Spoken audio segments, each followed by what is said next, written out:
mga dadad, pag-iwalay natin yung pork chop at saka liempo, no? Gamit pa rin natin yung Dickinson na ating paborito flavor knife. Ayan, o. Napakatalas.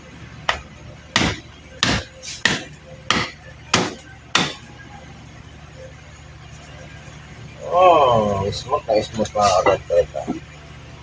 Smooth na smooth ang liempo. Napakawala.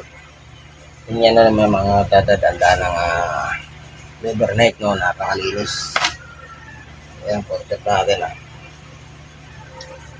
Ganda. Ganun kaganda itong no, Dickinson flavor knife. Pwede sa lahat, pwede pang buto, pwede pang laman. Lalo na sa manok mga dadad kung titinda kayo ng manok. So mga dadad, no, kung gusto nyo mag-avail, PM nyo lang FDM Quality Trading para sa inyong mga karagdagang katanungan pa. Kumpleto rin sila mga dadad, may mga butcher knife sila at lahat ng butcher tools mga dadad. No. PM nyo lang FDM Quality Trading. Ayan. Thank you mga dadad. Thank you for watching and then sa mapagpalang araw na naman sa ating lahat.